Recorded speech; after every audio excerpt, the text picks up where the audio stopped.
Hi, I might be a virgin, but I'm also Vestal. Cara. Hi. Call me Tarquinius, because I'm super and built like a bus. And I'm Lana. And this is the Third Time Room Podcast. Welcome back, guys. Hi guys, I know you missed us.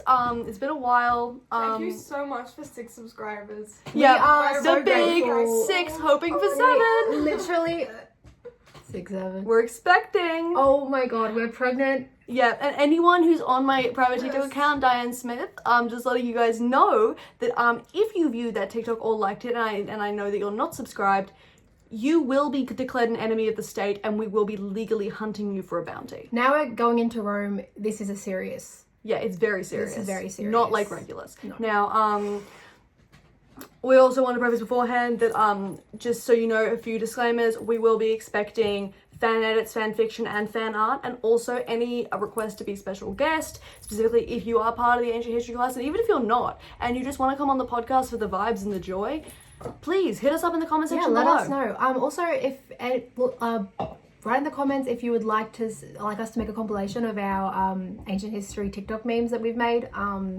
They're pretty fun. So. And if you don't want that compilation, please also put that in the comments so we can directly attribute it to you. Yeah, we can be like, hey, so this person didn't want this, so we're gonna bomb them. Yeah, we made the third triumvirate TikTok account. Bro, So smart. guys, big things are coming. big things are coming. Really big things. Big Hyped. things. Okay, so we are entering Rome. You guys all heard of it? It's Rome. Now, 753 BC. Why are you so shocked?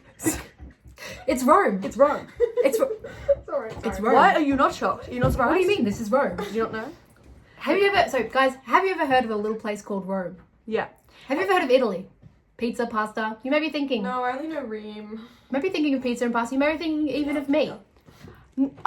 Italy is a made-up place like Narnia, and no one actually lives there. No, my family actually don't exist. She's an orphan. And what's all about 753 BCE? Guys, who was around in 753 BCE or was not around? Well, you know who wasn't around? Me. But you know who was around? Romulus. And his best friend, Remus. or his brother, Remus. No. Not his best friend, mate. He killed him.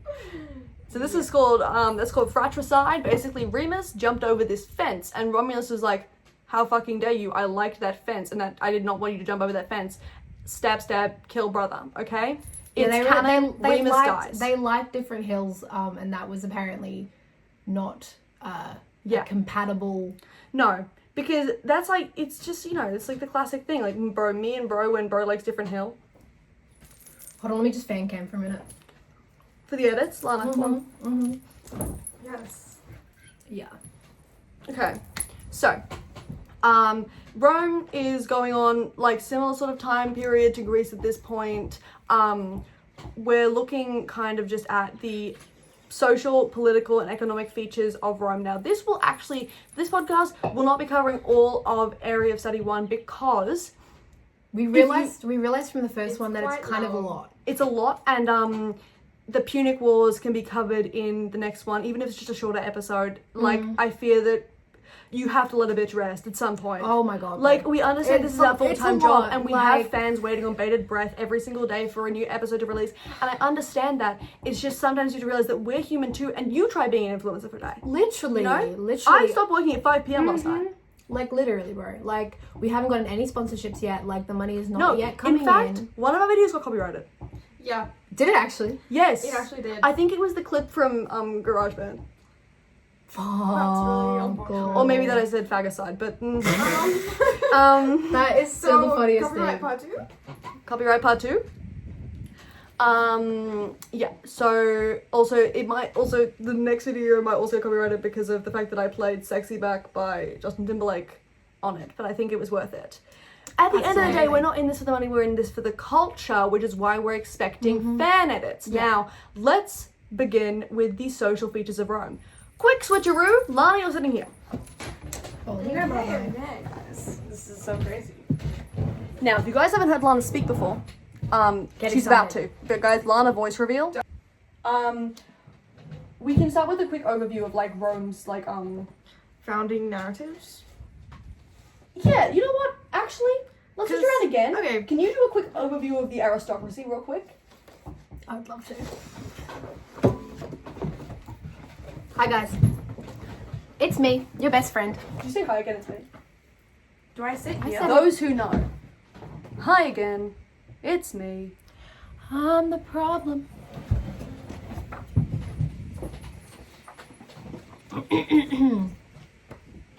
Okay, wow. The center really looks good on me. Okay, so we're back in Rome, when in Rome, all that. So let's just get into some of the founding features and how sort of Rome came to be before we get into the political, social, economic of it all, right? Great. So let's first talk about Rome in the Mediterranean. You may be thinking, why was it so significant that Rome's position in the Mediterranean? The development of Rome was assisted by its position in the Mediterranean as it was influenced by surrounding cultures that were much older than it. As we know, we've just explored Greece, and Greece was also the development of Greece was also aided by the surrounding civilization. So similarly with Rome, we've got that same thing where Italy in particular had a lot of influence from surrounding cultures. In particular, Rome was influenced by the Phoenicians and the Greeks. The Phoenicians were super essential because they helped Rome develop like a very seaward trading focus. And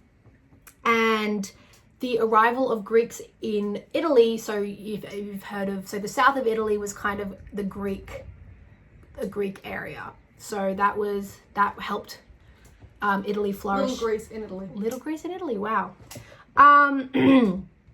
So its central position in the Mediterranean was really important because as Rome began to develop and grow, it sort of makes sense that once they'd taken control of Italy, they were able to look outwards and start to expand on the Mediterranean.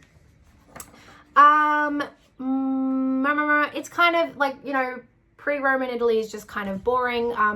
If you want some little details that are kind of important, is that Rome was really influenced by their neighbors, the Etruscans, and particularly because Rome is right in the center of Italy, so all of their neighbors, they had a lot of different neighbors that they drew from, in particular the Etruscans,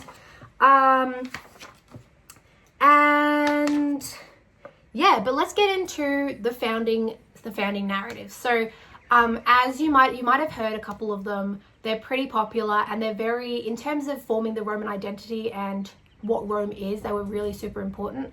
Obviously we know the story of Romulus and Remus. We can get a bit more into that a bit later, but there was one that was supposedly predated that, which was the story of Aeneas, who apparently was a prince of Troy. Have you guys ever heard of the Trojan War? You would know that Troy was ultimately felled by the Greeks. But supposedly, this prince of Troy, Aeneas, went to the oracle and was like, he was told that you're going to be the one you're gonna continue the legacy of Troy, and you're gonna sail to Italy and you're gonna rebuild Troy from there. And so he did. Apparently, allegedly, he sailed off to Rome and he built the cities that were formed that would become Rome. This is all alleged. This is Virgil talking. This is a myth, but what is significant about this myth is that it's the idea that.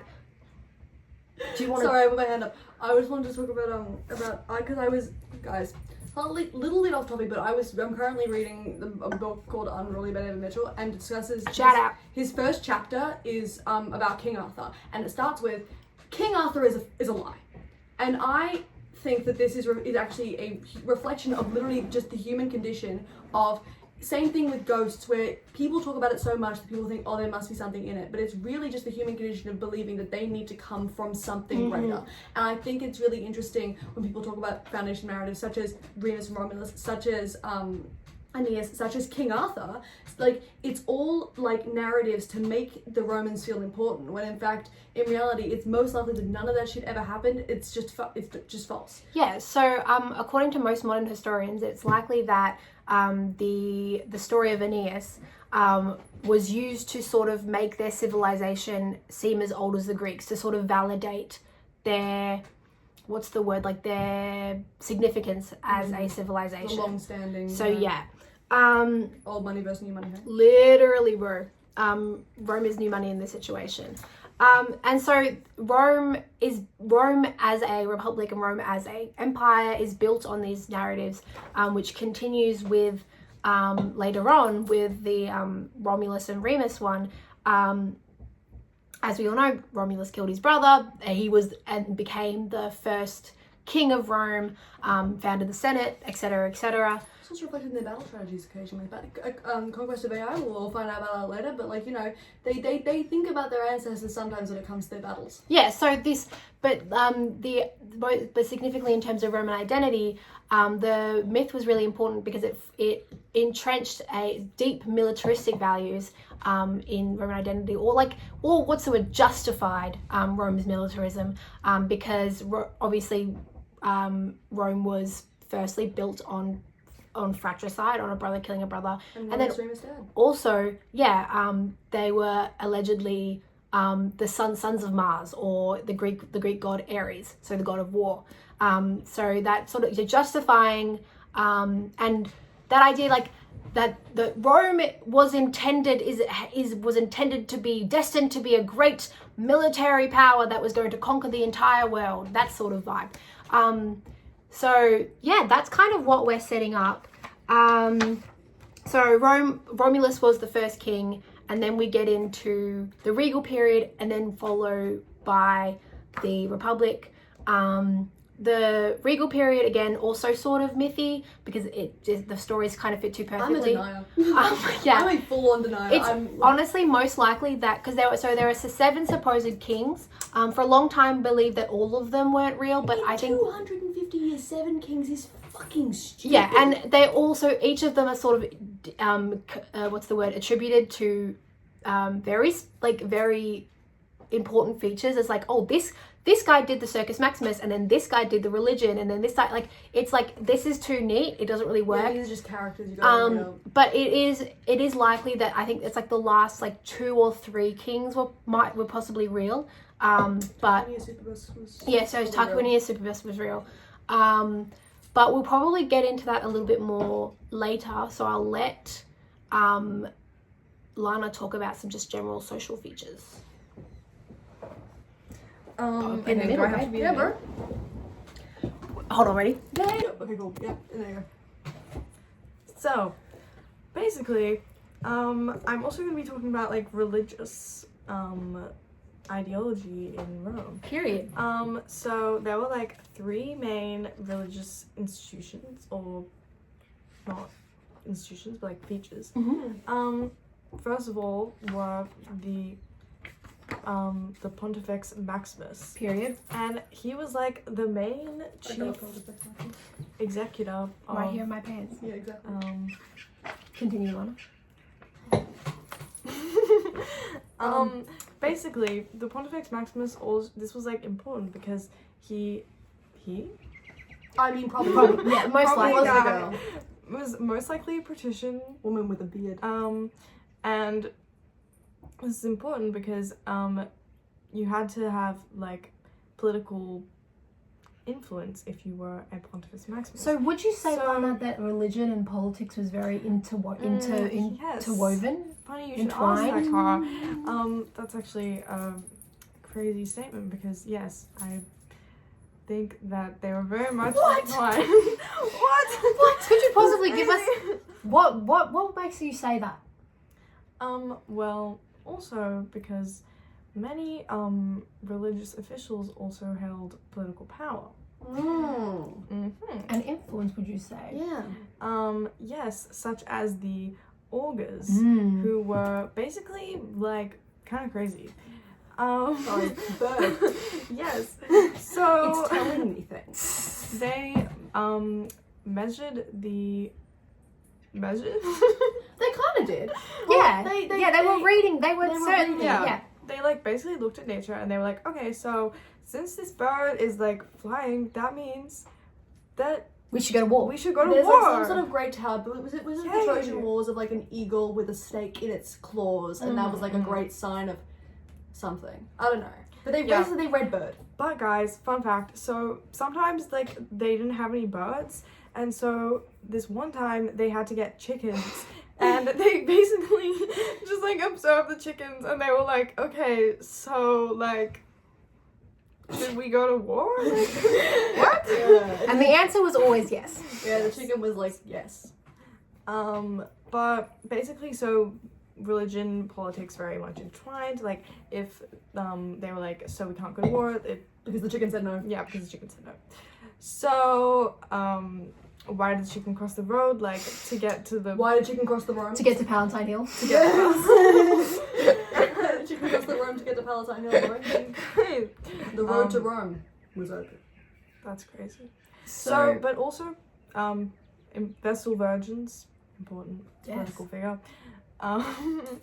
They kind of just were like women who could hold religious power, and they were very highly respected. And so this was significant because usually women like, what are you even doing here? Especially in Rome. I feel like Sparta was the only place women had like some kind of degree of actual respect. In Athens, they were like only allowed outside to do like religious festivals yeah. Yeah. and like mourn. So kind of similar in Rome. However, they actually had like an official role that you could Didn't have to get be. married. Yeah. Except you had to be. You spend your life stoking the virgin. fire.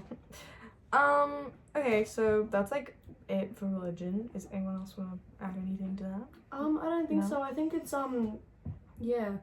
A lot of, to be honest, like a lot of the religious stuff doesn't I feel like it doesn't. We never hear about the augurs after this. I feel like. Yeah. No, it's more. It's just more. in the background. I think it's just more necessary to know that religion was really important in Roman life and justified a lot of their decisions. Like again, going back to that idea that they were destined to be an empire or like the greatest in the world or anything. Like they implemented a lot of these institutions to justify their militarism and a lot of their behavior. It's really interesting to think about the fact that Rome was had such deeply held religious beliefs, and yet during like a certain period they switched religions and became Catholic. So you know what?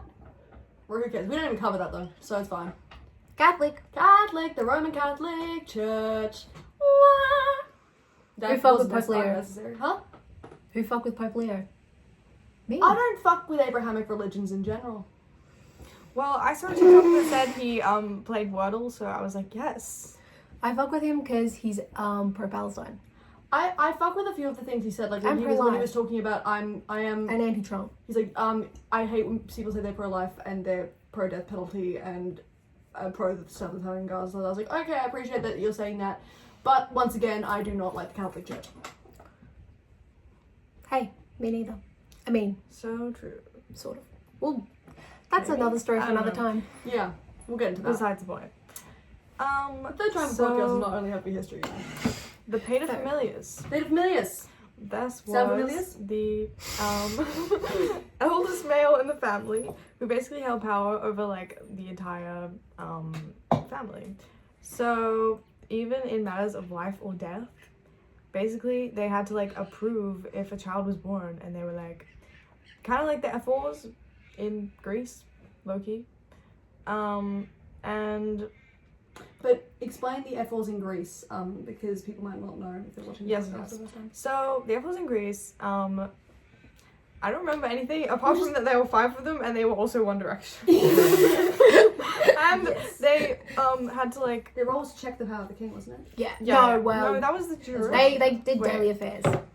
I don't know, guys, but like they had to like see if a child was like gonna be a Fit to be a Spartan Spartan, A yeah. or sick something. cunt. Yeah. So that's kind of like the paterfamilias. I don't really know. Sorry, the paterfamilias Own the property. owned the property and earnings of the family, and they had to make decisions. However, I don't think this was official in law. Yeah, but I was just about to ask that. Yes. but it was very much like custom that they would hold the power. And would you say this is common in Rome? Yes.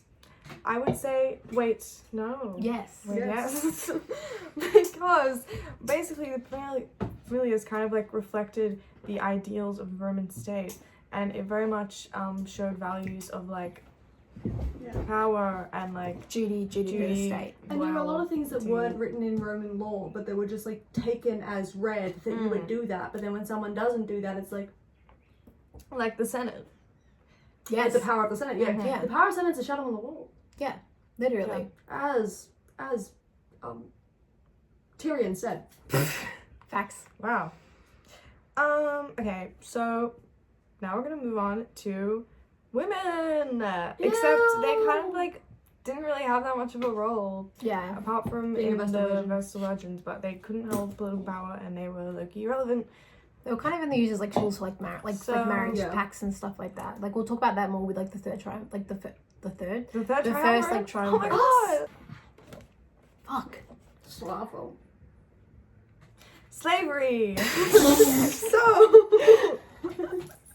Well, this is like throwback to the first episode where Lana goes, "Yay, slavery!" and then like the little remix. Guys, it's literally I'm making reference to myself. This is crazy. But basically, slaves could be like owned by private citizens, or they could be like public slaves, which meant that they could just work on like buildings and like all that fun stuff. Oftentimes, public slaves weren't that educated, whereas private slaves, if they were like educated, then they could teach the Roman kids shit. Yes, they were very vital part of the economy. However, manumission was also common, and this meant that slaves could become freedmen, which was significant because freedmen could have some kind of power in the Has the ability for social mobility. Well, the ability for mobility, and then their kids were freemen, which meant that they could actually have political rights. Yeah, because that's the opportunity to be like foreign citizens or something. What should I say? And they made up 15 to 20% of the population, which A is healthy pretty significant, number. but not as crazy as Sparta. Sparta, yeah. Yeah. That's crazy. Just to like jump on that because I feel like that's probably a good segue.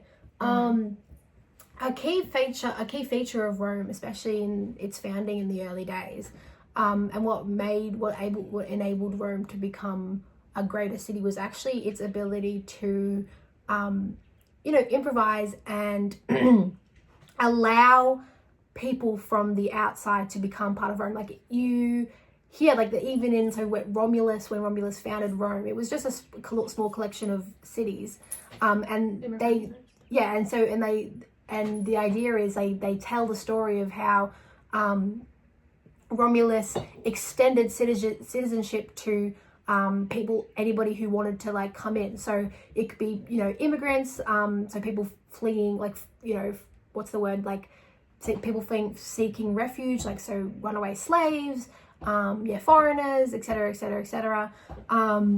And even when Rome was expanding, the whole thing is that what was actually appealing to the places that Rome was expanding into is that despite the fact that they really either joined Rome or got fought, the whole thing is that the terms that Rome offered were actually fairly attractive, because if you were a Latin city that Rome was expanding to, you got this thing called Latin rights, and eventually you were able to get Roman citizenship. Yeah, so Roman foreign policy sort of always continued this idea of incorporate and align with and be like, just like they were very like community Adaptable. They were like, and they also let people keep their cultures and their gods and stuff like that. Like, it was just the whole thing is like, you just are now technically under Roman rule, but you can stay how you are, kind of.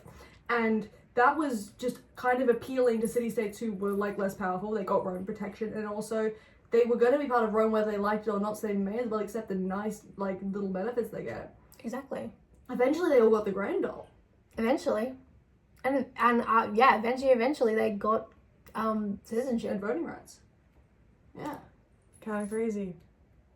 Crazy cupcakes. What else would you like to talk about, Lana? So clients and patrons, also significant. So basically they had a very much intertwined relationship. Like, Was the client and patron relationship a legal one or was it a social one? I don't know. Client patron relationship, was that one? That one was like codified, wasn't it? Maybe. Was that in the 12 tables? I don't know. I think so. From what I know, it's another one of those things that was just kind of embedded in Roman custom and Roman tradition. Whether or not it was ever legalized, I don't know. But it was this. But it came from, this idea of what's the word? A mutually beneficial relationship. The rights of clients were officially protected by the 12 tables. Yeah, So we'll see later. it eventually became legally encoded as a foundation relationship of the Roman Yes. society. Yeah. Often hereditary. Yes, often. Love that. Patrons were usually like patricians or like wealthier people, and then clients were usually like plebeian or poor people that basically needed help. Hey, from so their, Lana, political officers. who are the patricians and the plebeians? Yeah. Well, I'm glad you asked. Basically, the patricians were the high aristocratic class in Rome. Okay, so cool. Let me blanket. The functional blanket? They were very much landowners, and they claimed descent from Rome's like founding families, and they were like, yes, we are so powerful. Whereas plebeians were mostly like just your average citizen, except they did make up most of the population. And however, did they make up most of the Yeah, it was population? like 90. Yeah. What? 92% or 95%? Something crazy. That's crazy. Around the realm of 92 to 95%. The patricians were not. They were the rich minority. And sometimes, bro, it got to a point where sometimes patricians weren't even rich, but still the client patron relationship continued because even if you weren't rich, your social like currency as a patrician was still incredibly valuable. Yeah. And yet the plebeians were not given rights. Until the conflict orders, but we'll get into that a little bit later. Basically, the plebeians they were always in debt to the patricians because they had to pay off their land and Apartments were apartments. expensive. Yep, that was not The great. plebs urbana. Sounds interesting to know what that is, but Urban plebs. So when you're in the city of Rome, so urban. You wanted to afford an apartment, it was expensive. yeah, and also $3,000. they were what were we gonna say? I forgot. Oh yes, they were increasingly needed for the army, and yet they were not rewarded. And so basically, that's how the first succession started. Is that a bunch of plebeians went on strike, and then they were like, so if you're not going to give us rights, we're going to have to When was that? fix that, which was in 494, Period. first succession. All right, amazing. So does someone else want to do the conflict of the orders? Well, I reckon we need to do. I reckon we do end of monarchy. So we'll do king because it's kind of touching the kings, and I feel like we don't really need to do too much about that. Soon. Should I turn it off or just pause it? Pause it. And welcome back. And we're back. So we're going to be talking now about the birth of the Roman Republic. This is very interesting stuff, guys. So essentially, I talked a little bit before about the monarchy that was, kind of made up, kind of not. But what we do know for sure is that sort of towards the end of like the 6th century BCE, the king at the time was this guy called Tarquinius Superbus or Superbus. Superbus.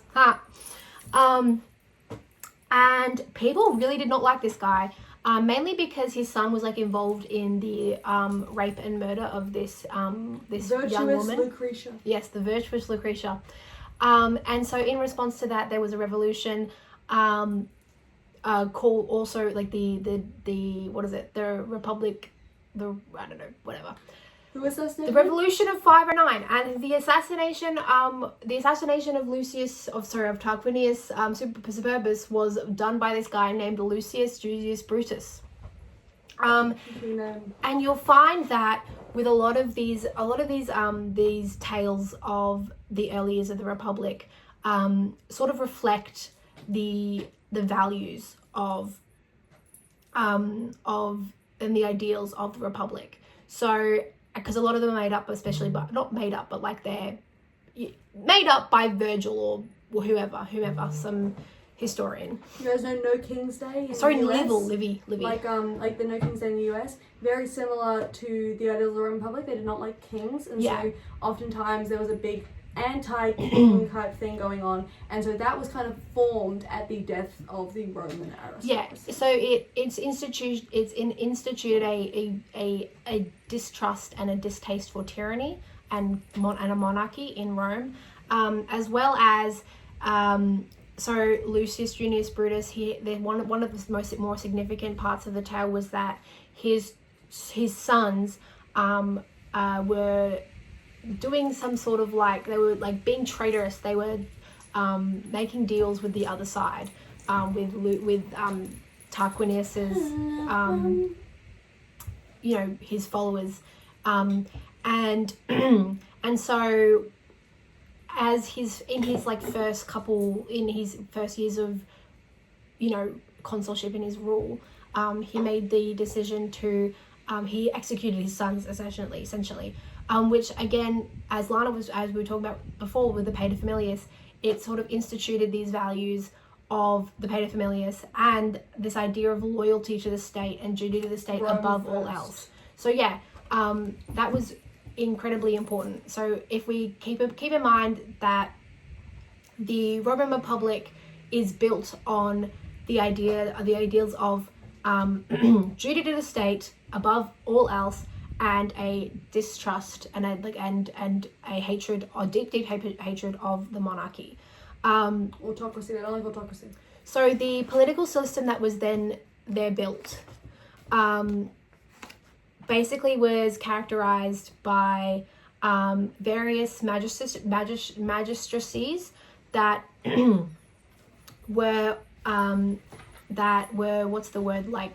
characterized by to quote a historian, I can't remember the name, annuality and collegiality. So these magistrates were elected every year, and were sworn over every year, and they all had to work together. So that was it sort of formed the idea that everybody sort of got the chance, everybody, it was all from the people, and then also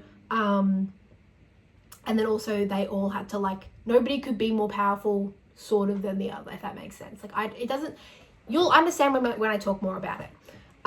So in terms of the order of the cursus honorum, as we call it, at the very top we have the consul. There were two of them. They were basically the leaders of Rome. There were three magistrates in magistracies that had executive power, or imperium. Imperium was basically the power to have an army, or have own a standing army, and only somebody with imperium could have that position. And also, won't you sort of almost omit from quite a few things in Rome if you had imperium, such as being arrested, stuff like that? Yes. If you had imperium, your body was effectively holy. Yeah. So they were chief executive commander of the state and commander of the army. They had to be 42 or older and must have previously been praetor. So the idea of the cursus honorum, you had to work your way up. You had to have completed the certain steps in order to have a political career, essentially. So we'll go from bottom to top. We've already started at we'll go from top to bottom because we started at the consul. So then below that we have the praetor, who also had imperium. They must have also previously been a quaestor, and there were 6. So they were, obviously, as we know, Rome is very adaptable. So the number of positions for each of the magistracies sort of changed as Rome expanded and grew. But there were 6 positions by 197. There was less beforehand, and that got even more extended later.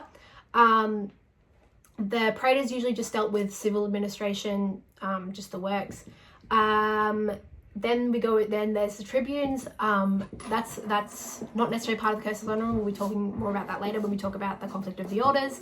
And then the aediles, who again, that was not a required part of the cursus honorum, but it's significant because that was one of the ways that politicians would gain popularity with the people, because they were the ones who, so the aediles usually, so they set up like public, like festivals and games and religious activities and that sort of thing, and that had to be paid out of their own pocket, and so that was a really good way to sort of gain popularity with the people.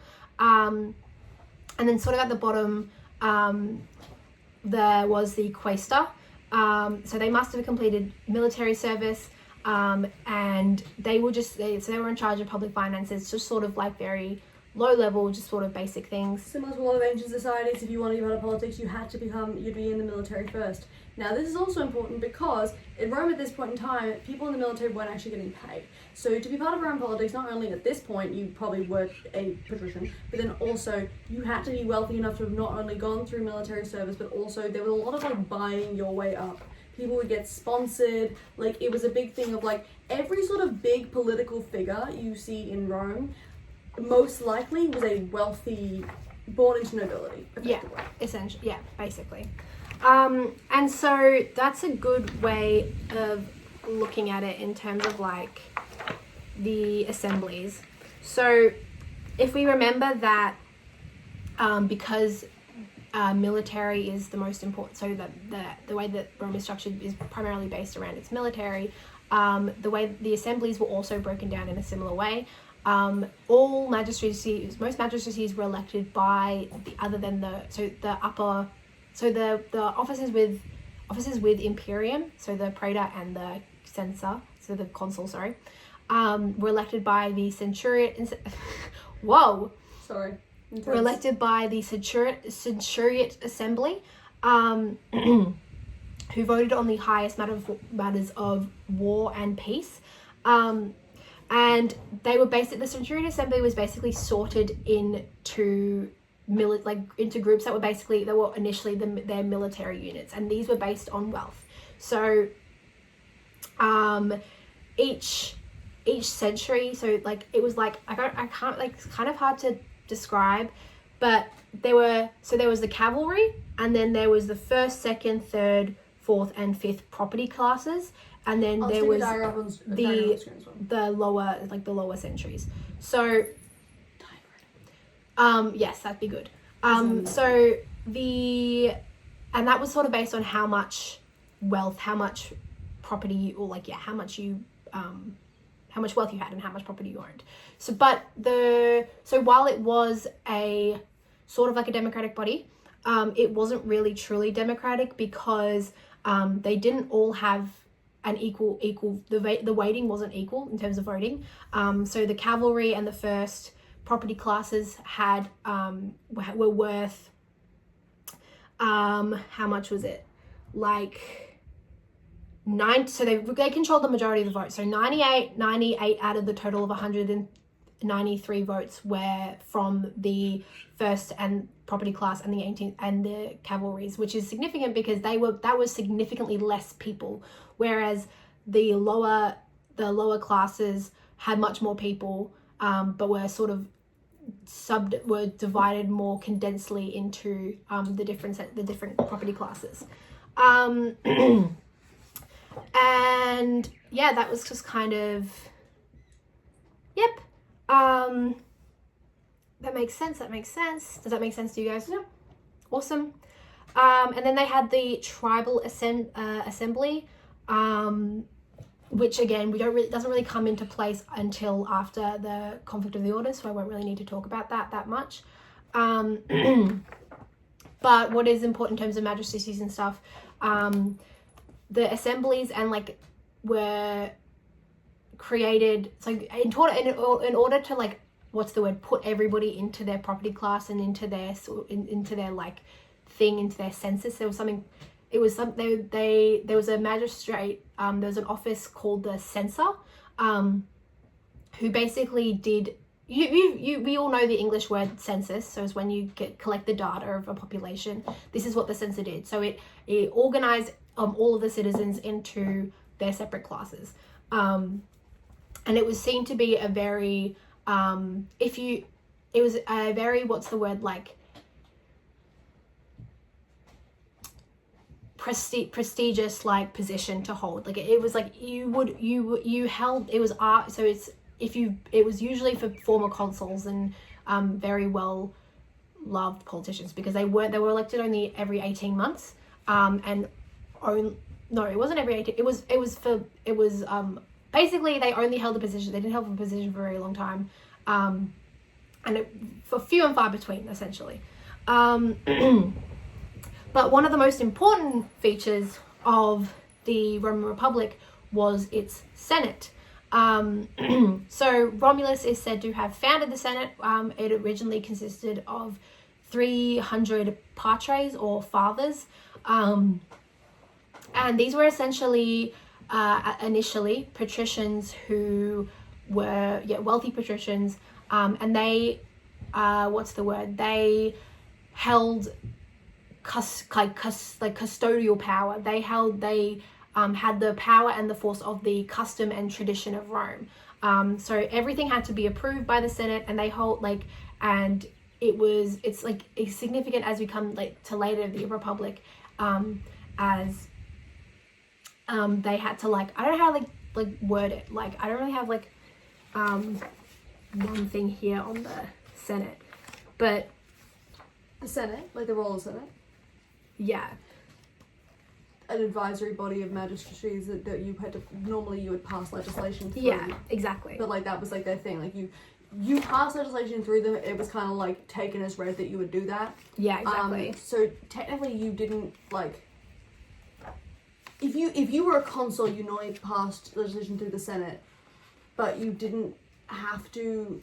It was mostly an advisory board, but it was an advisory board that was taken very seriously in Roman society. Yeah, because they held the custom and the traditions. They had that going for them. And so once you were basically you would pass through into the Senate once you finish your political career, essentially.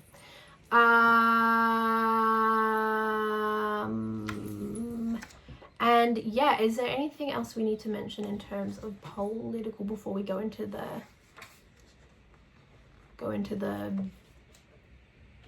what's it called? Conflict of the Orders. Conflict of the Orders. Conflict of the Orders and the Rome's expansion and stuff. Because I think I might do it in order. So yeah. If I do it in order, that makes more sense to me. I think so too. Yeah, so no, I think we're good. Do you want to just pause that? Cool. Hey guys, forgot to do a transition, but it's chill. I'll do some kind of crazy edit thing right now. Edit! But see, boom! Do you know what I mean? My features looks much better on my face now than they do I agree. back then. Oh yeah.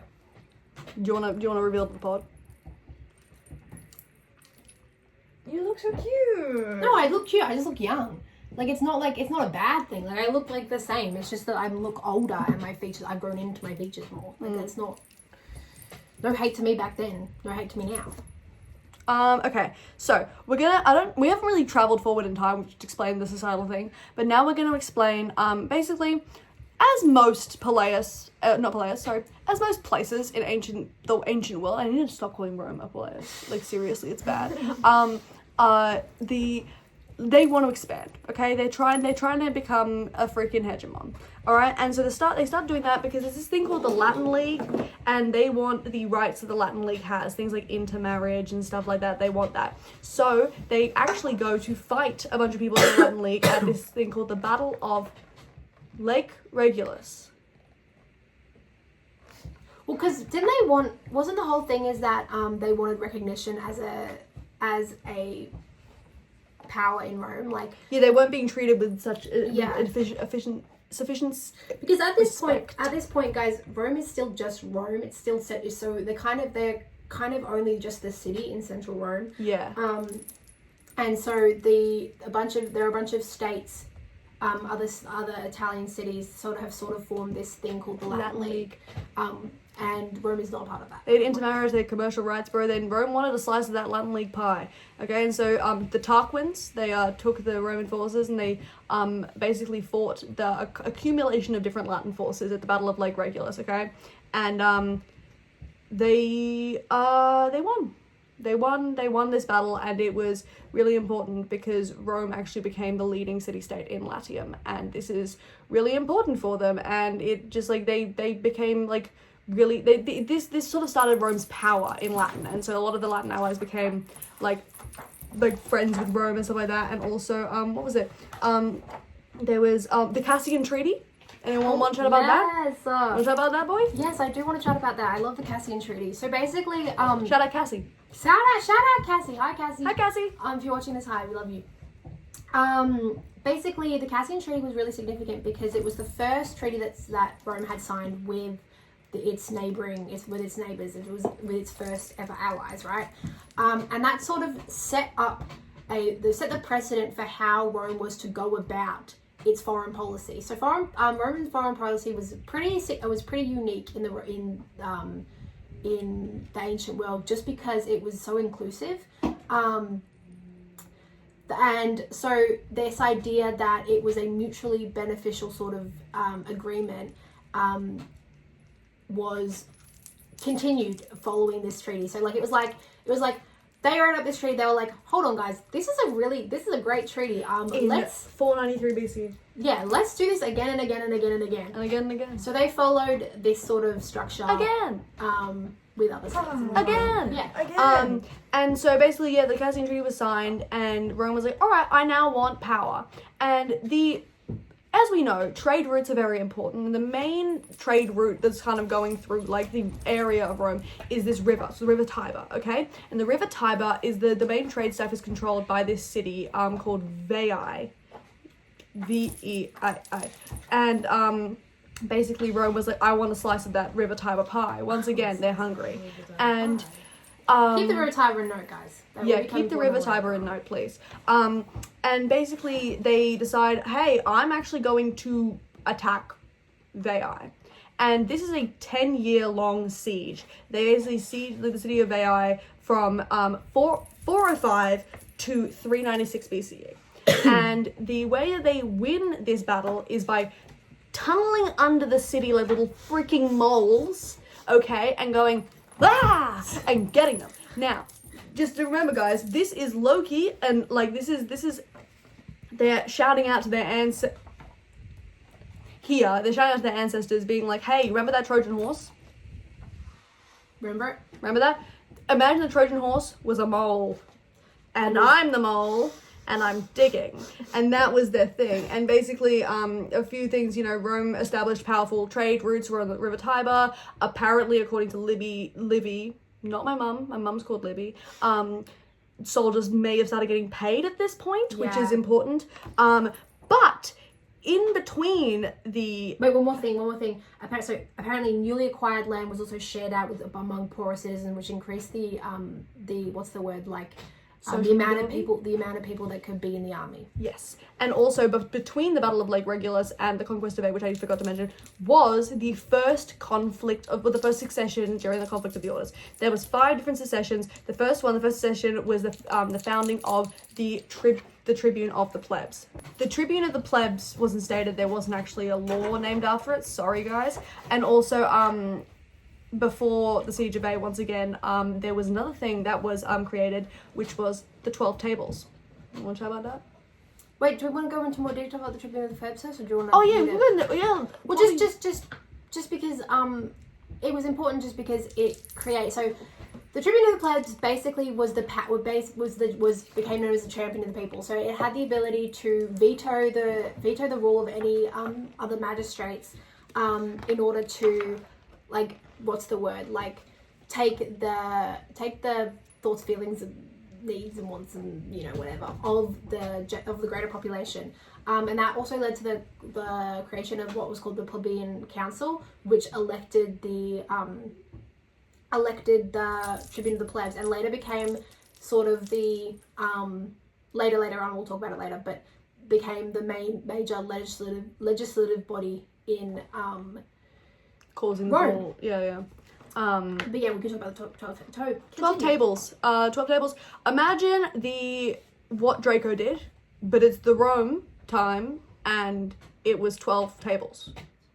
Yes. So it's codified law. Yes. Okay, this is really important. It meant that law was consistent. It meant that it meant it was big. And there was a thing like a couple of the laws were in there were like labeling the rights of the client in the patron-client relationship.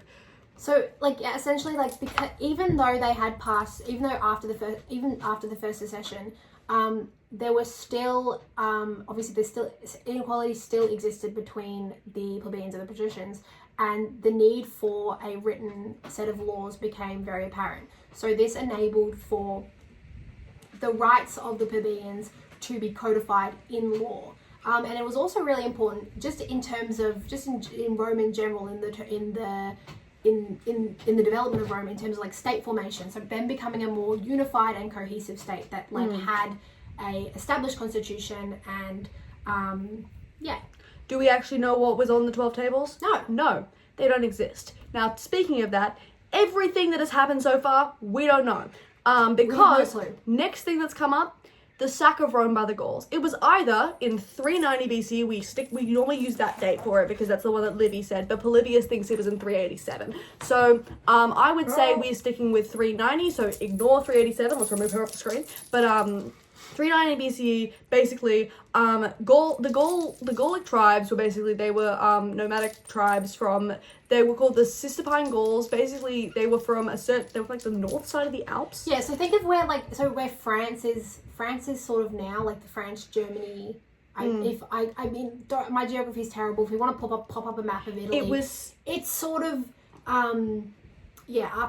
up there, where like France is and stuff. They were from the other side of the Alps, and the Cistercine Gauls, Cistercine literally translates to from that side of the Alps. So they were from that side of the Alps, and basically, I think they were from that side of the Alps. Guys, were they actually from that side of the Alps? No, they were from that side of the Alps. Oh, not this side, just that side. And basically, they supposedly a delegation of Romans met the Gauls in the battlefield, and they lost, leaving the road to Rome open, and the Gauls took a stroll, and they The girls, they walked. the girls are walking. The girls, they walked. They charged, and they and the Romans was like, let's evacuate. And apparently, the Vestal Virgins were carrying out all these sacred objects, and apparently some like really loyal Roman founding family people stayed in their homes and got fucking butchered by these Gauls. They rolling in, bitch. Just imagine, they're coming over the hills, and you can hear the dust going everywhere. Flipping their bus downs. Bitch. Just imagine. Because they're French. Right? Yeah, they're French, but the French if they were the Dothraki. Yeah, the French if they were not like this, but more like. Insert image of Khal Drogo, but with a really nice moustache. Yeah. Insert Edith, image you've got a job to do. Of Khal Drogo, but with a little mustache and a beret. Yeah. And a baguette. Instead of his spear, with a scythe, they have scythes. Yeah. And basically, Rome got sacked. You just wield a weapon. No, it was my baguette. Oh. Give Lana a baguette. Give her a baguette right now. Go on. Do it. I knew you guys weren't loyal. Basically, they, so Rome got sacked for about 9 months. First of all, how do you sack a city for 9 months? That is crazy. They would be doing detail work, okay? Bitch, they were destroying every pot and every pan. Literally. I have a question. Yes? What is sack? What do you mean they were sacked? Okay, so, when you say sacked, imagine you put Rome into a sack and just shake it the fuck up, and it's all little bits. That's what they did. Yeah. They just destroyed it. They literally destroyed Rome. Like those, when in those cooking videos where they put a chocolate in a bag and then they just smash it with a hammer. Yeah. That's what Now it's the Romans are still alive. The Roman people are still alive. Okay, and they actually still have money. And so what they do after the 9 months, they go, "Hey Gaul, if we pay you, can you leave?" And then they do. The Gaul. Those tribes, they're done. They've officially sacked themselves out. Bro, they're tired, they're sleepy, they want to go home. Where do they live? That side of the Alps. Now, they basically, they go home, and Rome goes, all right, fuck, we need to actually rebuild. So 70 years later, the next thing happens. Okay, the quaestor the quaestorship, the magistracy became available to the No. Bring the beat and do it again. The office of quaestor became available to the plebeians in 421 BCE. Continue. Okay. So, Sack of Gauls happens in 390 BCE. Let's stick that on the screen. Okay, the next big thing that happens was another secession, which resulted in the Leges Lycianae Sextii. What is that, guys? It was when they could become consul. So, plebeians could now become consul. Okay, that was in 367. Okay, next one, 342. Okay, this was the Lex Genusia. You want to say that one? This was when one of the consuls had to be plebeian. They had to be. Yeah, they had to be. Now we can move on to the Second Samnite War. Would you mind flipping to the Second Samnite War into your thing so I can know the details of the First Samnite War, because I don't really...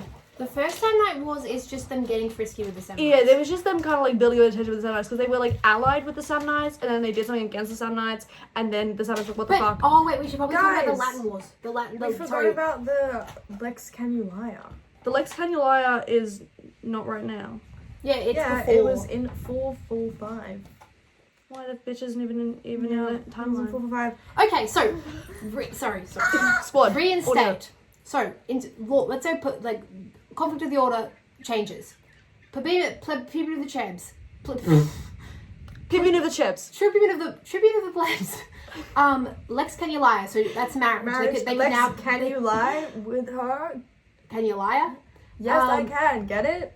Yep. Canulaia. Now you can because you can marry. Because you can marry. Then That's it crazy. was the Lycian Lycian Sextian in Lycian Sextian. 367, which is The Lycian Sextian in 367, bro. Which That's so allowed them to become consul. crazy. And then are we going to do the battles in between? Because we still have to do the ones where they beat the entire Latin League. What? I don't think that's like... Yeah, because then they basically take control of the entirety of Central Italy. Which ones? Okay, let me get into it. So, in 341, the Latin League demanded equality with Rome or freedom from Rome's influence. The Romans refused, and the Latin War of 340 to 338 BCE broke out. So they won essentially, the main moral of the story is they won the war, and then the Latin League was dissolved, and basically Rome took control of central Italy. And they created a Latin federation with the surrounding states, and so again, when we talk about allyship and Latin rights, that's kind of what we're talking about. So now we can continue with the conflict of the orders. Okay. Oh wait, yes, and then we have, what was the other war that we needed to talk about? Hortensia, The Lex Hortensia. which was in That's like later. That's later. These two. What the heck? No, it was the Lex Gulcianagana. What the hell is that? Ganusia. Yes. The Lex Ganusia, which is when they had to be when they had to be consul. Oh. Just keep up just whenever we say something, keep it up. Yeah, And now we can get rid of it, and we're going to come back to it later. Okay, cool. So the Second Samnite War, we have to remember, guys, Rome and the Samnites were allies, specifically during the Hello.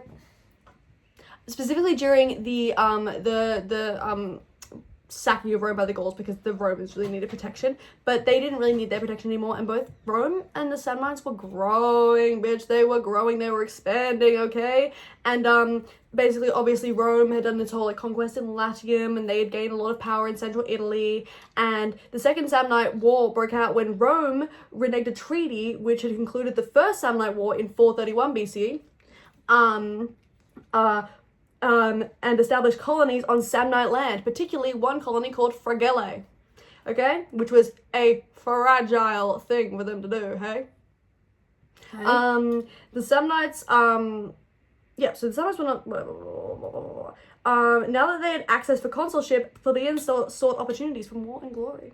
Period. This is important, okay, guys? Remember, I remember now. Sorry. Okay, so what's really important about, another thing that's important about consulship is the fact that you are consul for 1 year, and that year is known as the year of this consul's.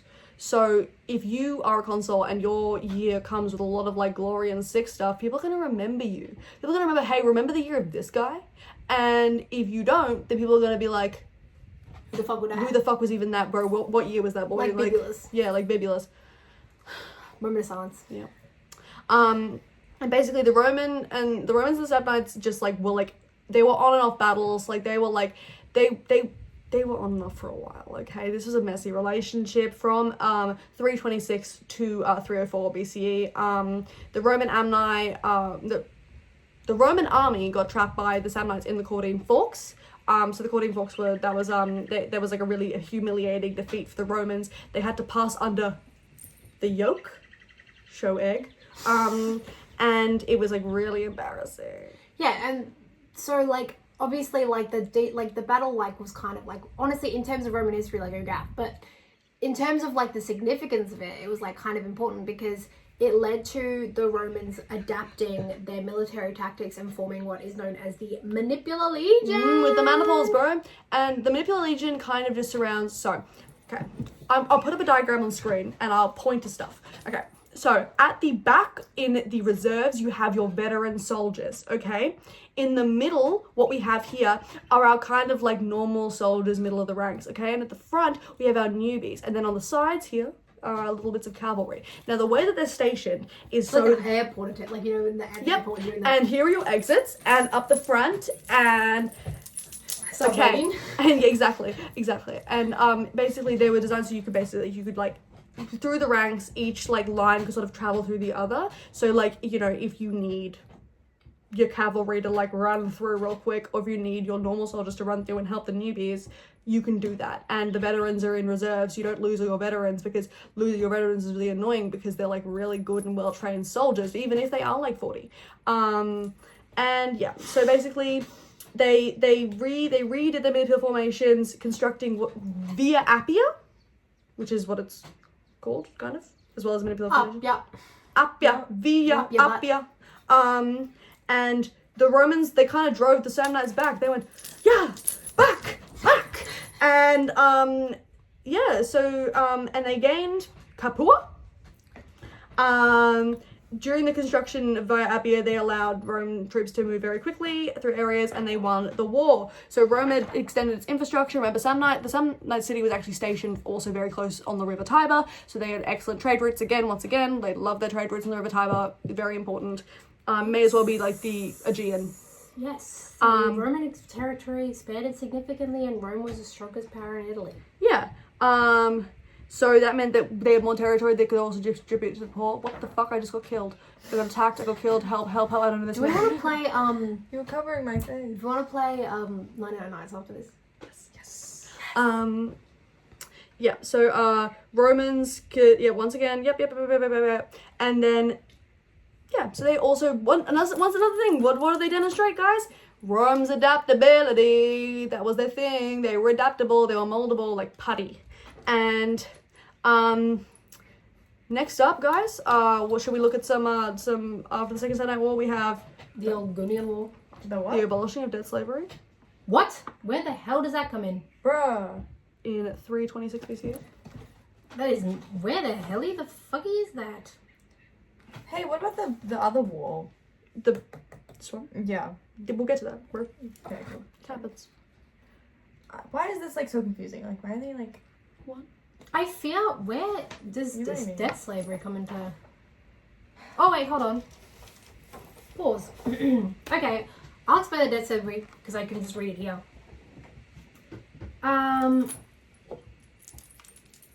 Okay, at the end of the Samnite Wars, many farmers who had been fighting for Rome were deep in debt. The plebeian council had presented the Senate with proposals to deal with these debts, but the senators, who were the people to whom the debts were owed, resisted to these measures. When the plebeians threatened another secession, the Hortensian Law was passed in 287 BCE.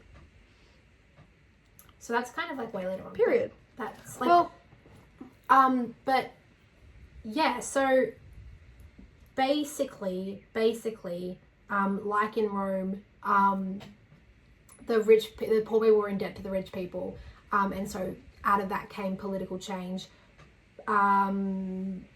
But Are there any other like main laws we want to talk about? There was before obviously before so because we already covered the Battle of Cordon Forks, the next two laws are the Lex Ogula and the Lex Hortensia before we get into the war with Pyrrhus. Oh no, the all and then the Ovinian law. I feel like that's like not very important. No, I think we need membership in the Senate was for life. Those two. Those are the two that we need to cover now. So the Algunian, Ogulnian law, basically was like, so now plebeians can become 300 BCE Olgarnian law. Yeah, they can now become pontiffs and augurs. So basically have priests. Like they can be religious authorities. I have priest. I have priests. And this meant that there was way less differences politically between patricians and plebeians. And then following that in 287, the final sort of bill of the thingy was the Hortensian law, which was that the plebeian council no longer needed senatorial approval to pass legislation, so that it would be binding on the whole community. This is where the debt slavery thing comes in. So the Senate was like, no, we don't want you doing that. But then they were like, well, we're gonna secede again. And so they're like, okay, fine. So you can now the plebeian council can be the main legislative body, like I guess. Yeah, and what was also important about this is it kind of, throughout all of these secessions and all the conflict of the orders, what happened was the actual class system, like in Rome, while like imagine like Solon's thing, where instead it was distributed by wealth as opposed to what you were actually labeled as, like a hillsman or a clansman. So the Roman class system, while it took a while for the class to redistribute and for everyone to kind of be chill again, it removed the whole like, it sort of removed the emphasis on being patrician and plebeian a bit after a while, like, you know? Yeah, so it allowed for following the conflict of the orders, a new sort of class of wealthy patricians and plebeians sort of emerged. So yeah, so it didn't make life more equal, but like rather, if you were wealthy, you're at the top. If you were poor, you're at the bottom. And so basically the people who made up they became like the senatorial elite emerged in Rome, which is basically just like the rich politicians. Yeah. But like, you know, patricians still had like social currency as being patrician because of the founding families and whatever. Okay. Yeah. Now we're going to move on to the final war of this podcast, which is the war with Pyrrhus, okay? Now, to say that Rome... Yeah. I feel like I call Pyrrhus because they do... Isn't it called the Pyrrhic War? Pyrrhic War, probably, yeah. I just say Pyrrhus because it's spelled like that and then it won't make me confused. But I will say Pyrrhus. I'll just remember to do that. From 280 to 275 BCE. So Rome was the main protector of most Italian cities, and there was a city called Tarentum, which is the main city in Magna Graecia. Which is basically... It's Italy. It's Italian Greece, so it's the Greek cities in Italy. Yeah. And they were Tarentum were like, we're gonna get taken by Rome, and so they were like, hey, what? Okay. Okay, so some Tarentum sunk some Roman warships at some point. They were like. Basically, moral of the story is Rome. This guy came in trying to take Italy. You know, because I don't know, his name was King Ferrus or whatever. And he was like, I'm gonna take Rome and but because of Rome's allyship, like none of Rome's allies, none of the Italian cities they all refused to what's the word? Surrender. Give up. They refused to switch sides. So, and in the end, this is my fight song. Ferrus and Rome reached a stalemate, and then Ferrus was like, "Hey, Sicily is quite bro. Sicily just be looking tasty to everyone for real. Sicily looks really tasty at the moment." And so then